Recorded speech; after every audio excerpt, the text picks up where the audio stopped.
Hey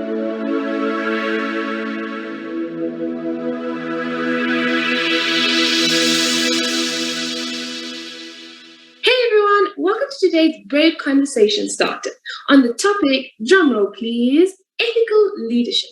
If you are curious to know, I'm Fatima Nawasa at Rodin School, South Africa.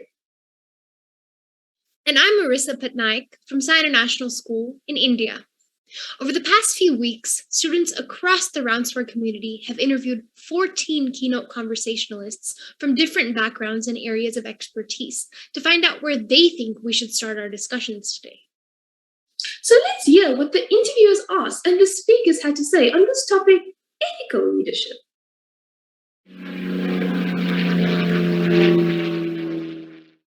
What do you believe ethical business leadership is, and what is the key to effective and authentic servant leadership? Servant leadership for me is sacrificing, being there, putting people first, but also making sure that you're in a healthy space, like mentally and physically as well.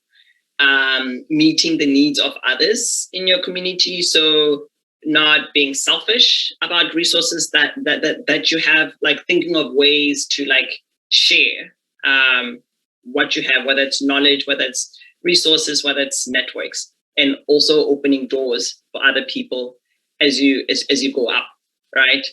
And so ethical leadership, it's very important for me, especially in business, because there are so many ways people run businesses unethically. It's all about making a profit. They don't care how the environment is impacted. They don't care how their employees are impacted. I think that society sometimes focuses too much on leadership versus ethics, right? Because, leading to what?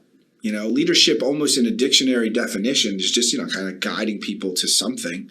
And what that thing is, you just fill in the blank. Could be a terrible thing, could be a great thing, could be meaningless, could be change the world. So leadership alone,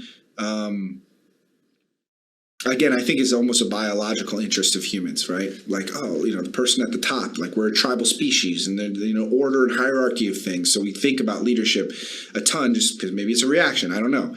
But what I think is more important is what you're saying, which is ethics.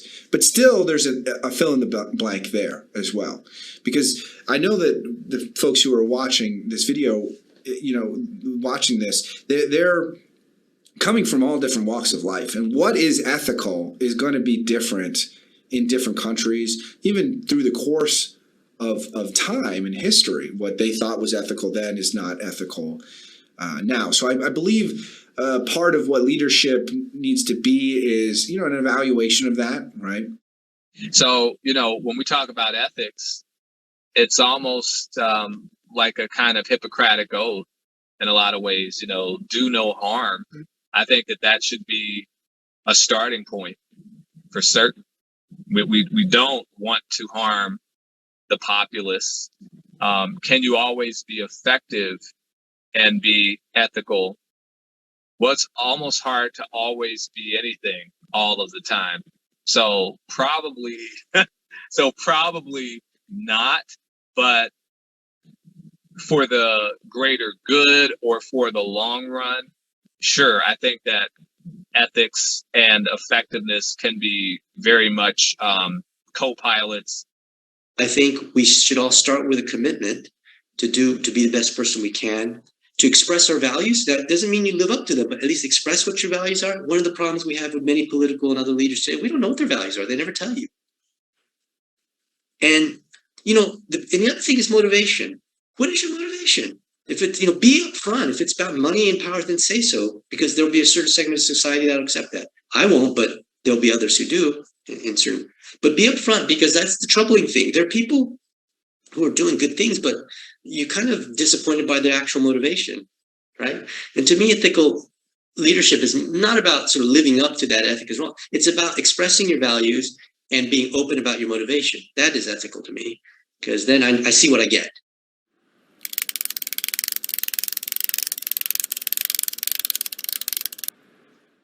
Are ethical principles the most important considerations for leadership?